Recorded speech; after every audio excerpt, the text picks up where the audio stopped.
Well, good morning. Wednesday, 9th December. We've been paddling for half an hour and we've just left the beachfront resort in Whitianga, pronounced WH spelling, Whitianga, but pronounced Whitianga. You may notice behind me, but irrespective, I can tell you that we've set a new standard for perfect conditions. It's not a cloud in the sky. The water it's a mill pond. It's so glassy.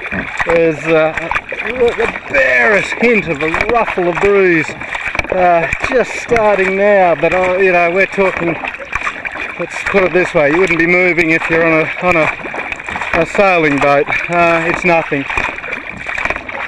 First half hour, the left shoulder, the deltoid muscle, a little bit, I think stiff might be the word, certainly conscious of it, but just as we speak now, it feels like it's loosening up, and I just hope that it's all right and that we're not compounding the slight, and that's all it is, I emphasise slight, the slight damage, the strain that we've got up there. It has been strapped. I saw a physio yesterday, and she did all the tests where you push at different angles, and there was one particular exercise where I could feel that all the others I couldn't feel a thing, and certainly during the little 20-minute massage that it got, it wasn't tender. So look, we just hope, fingers crossed.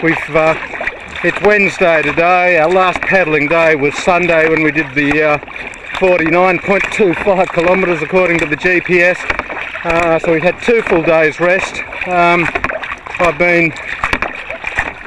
acquired some protein supplements, food for the muscles basically, to help muscle wastage and deterioration on these long hauls, and additionally to help the recovery process.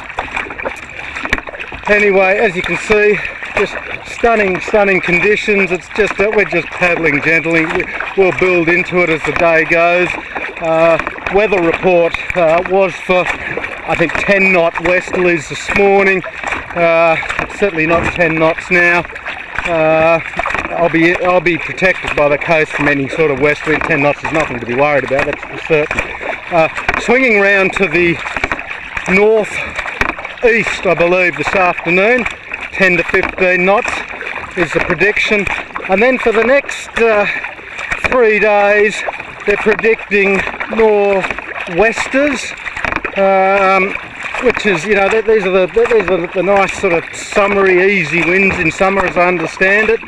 And the nor'westers are not predicted to get any stronger than that sort of 10 to 15 knots. Very little swell to speak of, so really we've got a few good days ahead of us.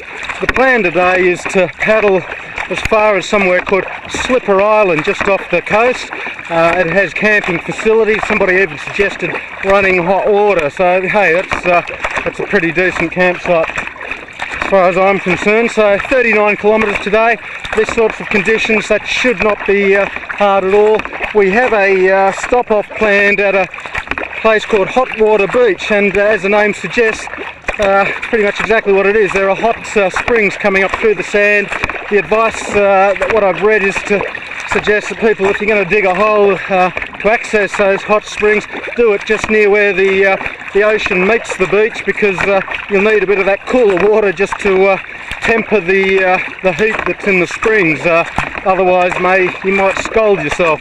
So we'll stop off there, and that's, by my reckoning, that's about 15 kilometres from our departure point, so it's a good spot to have a stop, stretch the legs, get a bit of fuel into us, have a feed. I'm just looking down in front of me at the dive shop yesterday.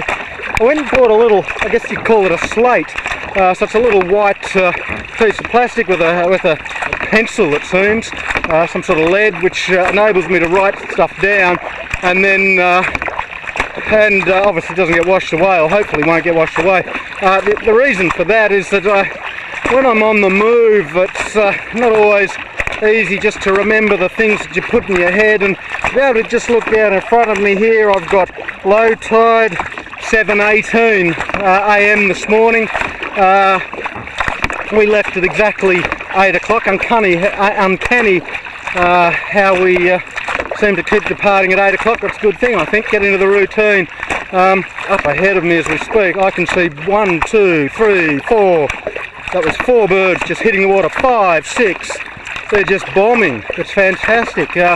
Quite a way ahead, probably half a K, but obviously some fish up there. 1, 2. They're just falling out of the sky, hitting the water. It's fantastic. 3. It's like watching, you know, the Battle of Britain on the skies above London. One of the old black and white war movies. The birds are just dropping out of the sky like rockets and plunging into the ocean. Something just popping up out of the water to my left here. Lots of little, you know, I'd have called them fairy penguins. I think somebody suggested to me they've got a different name, and you know, for all I know, a different type of bird. A penguin, I should say. That's a bird. But yeah, there's lots of them, and I've seen them all along the trip. They're just tiny little things, no bigger than a fairy penguin certainly. They just sort of sit on the water, and as I get closer they just sort of, you know, go for a bit of a dive under the water, and that's it. But 1, 2, 3, 4, 5, 6, 7, 8, 9. Each time I count is when a bird is just hitting the water. It's just superb. I wish I was closer, I'd get the camera on it. Anyway, we're back to the slate. So I've written the tides down.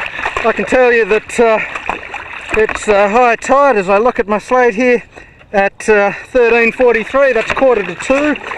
Tomorrow, it's about an hour later, 8:15 low tide, and high tide at effectively 20 to 3, 14:38. I've written down Hotwater Beach, 19 kilometres. I've written Shoe Island, 15 kilometres Hotwater Beach. Shoe Island, 30 kilometres from our departure point. That'll give me just a gauge of how far I've got to go, because then Slipper Island is a total of 39 kilometres, meaning that once I reach Shoe Island I've got another 9k to go.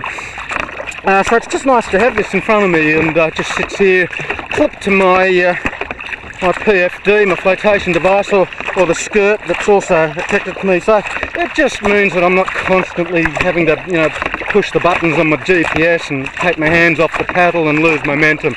Bang, bang, these birds are getting closer. So we'll swing this camera around in a minute, and if we're lucky, wow, oh gee, they're just, it really is quite a spectacular sight. They're just dropping, bang, bang, like bullets, rockets, just penetrating the surface, and bang, gee, I don't know how deep these things go, but anyway, it'll be interesting to see what sort of birds they are. They're just pulling their wings back in against the side of their body and just dropping vertically straight into the water from quite a height. And as I say, it's just one after another, bang, bang, bang, bang, bang. Fantastic. Anyway, that's about it. That's a pretty good account of where we're at.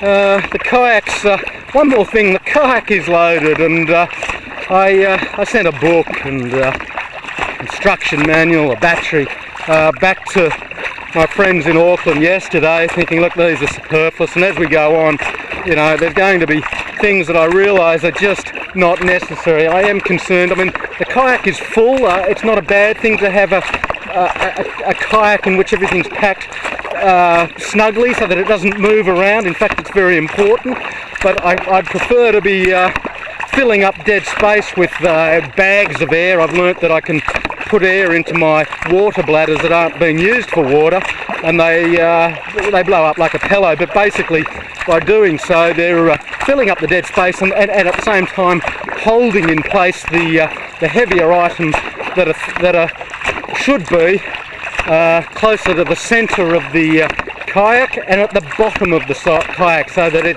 acts like a yacht's ballast, and in fact it keeps the kayak, helps assist keep the kayak stable and upright.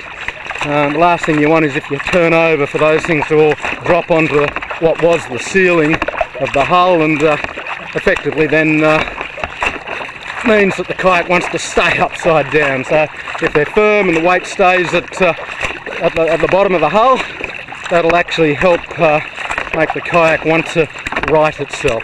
Okay guys, well I'm going to turn off the camera.